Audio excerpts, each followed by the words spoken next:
Assalamualaikum warahmatullahi wabarakatuh. Perkenalkan, kami dari kelompok 4 yang beranggotakan saya sendiri atas nama Irfan Manalu. Kemudian ada Yudi Dian Fadila. Lanjut ada Putra Simarmata, Putri Kamel Rosiliarua, kemudian ada Nur Silviani. Di sini kami membawakan materi dengan tema residu dan resistensi OPT. Saya akan membawakan materi tentang residu dan resistensi organisme pengganggu tanaman. Nah, adapun sebelum kita mempelajari residu dan resistensi organisme pengganggu tanaman, kita mesti mengetahui terlebih dahulu apa itu pestisida. Pestisida atau racun atau dari bahasa Inggris pesticide adalah bahan yang digunakan untuk mengendalikan, menolak, atau membasmi organisme pengganggu. Nama ini berasal dari bahasa pes yang artinya hama yang diberi akhiran cide atau pembasmi. Sasarannya bermacam-macam seperti serangga, tikus, gulma, burung, mamalia, ikan, mikroba yang dapat mengganggu. Nah, demikian materi pestisida. Kemudian dilanjut dengan teman saya. Terima kasih. Sebelum kita melanjutkan ke materi selanjutnya, kita perlu mengetahui apa yang dimaksud dengan residu pestisida. Jadi, residu pestisida adalah zat tertentu yang terkandung dalam hasil pertanian, bahan pangan atau pakan hewan yang dapat menimbulkan efek yang bersifat tidak langsung terhadap konsumen. Efek tersebut dapat menyebabkan gangguan kesehatan, diantaranya berupa gangguan pada syaraf dan metabolisme enzim dalam jangka yang panjang. Saya akan menjelaskan tentang faktor-faktor yang mempengaruhi residu pestisida pada tanaman.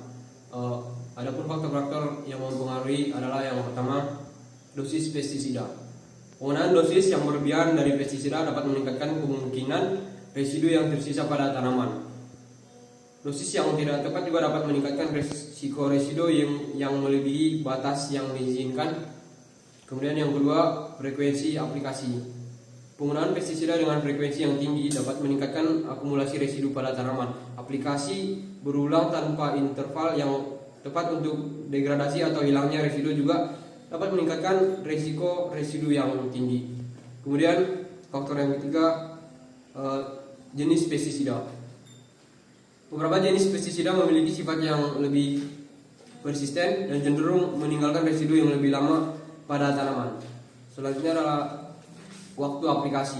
Waktu aplikasi pestisida juga dapat mempengaruhi tingkat residu.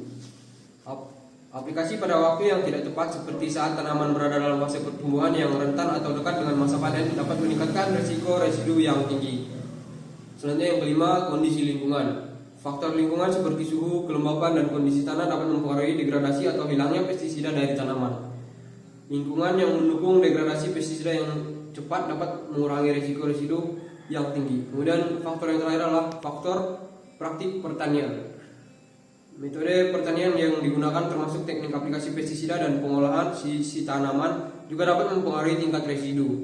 Praktik pertanian yang baik dan tepat dapat membantu mengurangi risiko residu yang tinggi pada tanaman. Sekian dari saya. Mekanisme terjadinya residu. 1. Penguraian yang tidak sempurna. 2. Bioakumulasi. 3. Proses pengolahan dan produksi. 4. Sisa-sisa konsumsi.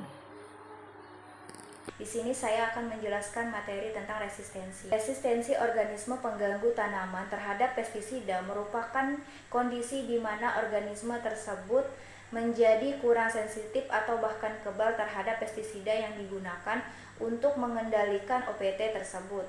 Hal ini disebabkan oleh penggunaan pestisida yang berlebihan, sehingga OPT berevolusi menjadi lebih tahan terhadap zat kimia tersebut. Selanjutnya, jenis-jenis resistensi OPT. Resistensi genetik terjadi ketika organisme memiliki sifat yang tahan terhadap pestisida yang digunakan. Hal ini disebabkan oleh mutasi genetik yang membuat organisme menjadi kurang rentan atau tidak rentan sama sekali terhadap efek pestisida. Selanjutnya, resistensi induksi. terjadi ketika paparan berulang terhadap pestisida menyebabkan organisme target mengembangkan kekebalan terhadap zat tersebut. Selanjutnya, resistensi kultivar adalah ketahanan varietas tanaman terhadap serangan penyakit atau hama tertentu. Selanjutnya, resistensi fisik, di mana tanaman dapat memiliki struktur fisik yang membuatnya sulit dimakan atau dijangkiti oleh organisme pengganggu. Misalnya, beberapa tanaman memiliki lapisan lilin atau pada permukaan daun atau kulit yang membuatnya sulit untuk dijangkiti oleh penyakit atau dimakan oleh hama. Saya akan membawakan materi tentang mekanisme terjadinya resistensi pada organisme pengganggu tanaman. Mekanisme terjadinya resistensi pada organisme pengganggu tanaman terdiri dari yang pertama, mutasi genetik. Mutasi genetik, organisme pengganggu tanaman dapat mengalami mutasi genetik yang menyebabkan perubahan dalam gen-gen yang berkaitan dengan aktivitas terhadap pestisida atau teknik pengendalian lainnya. Mutasi ini dapat menghasilkan organisme pengganggu yang lebih tahan atau bahkan kebal terhadap pengaruh pestisida. Kemudian yang kedua, seleksi alamiah. Penggunaan pestisida atau teknik pengendalian lainnya cenderung menghasilkan tekanan seleksi dan populasi organisme pengganggu.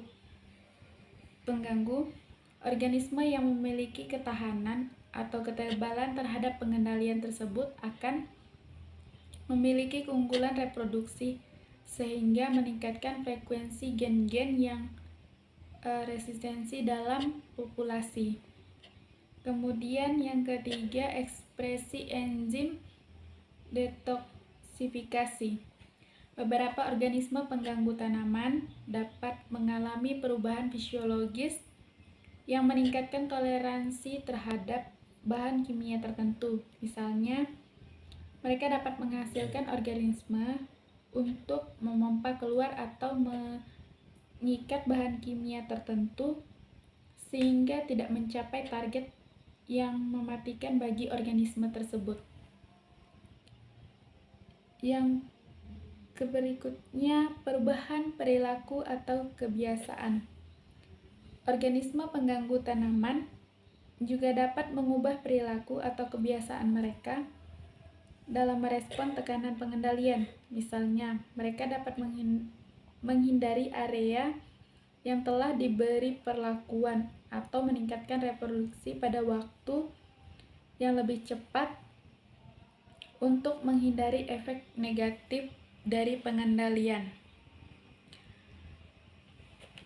Penting untuk diingat bahwa resistensi organisme pengganggu tanaman adalah fenomena yang kompleks dan sering melibatkan kombinasi dan mekanisme di atas.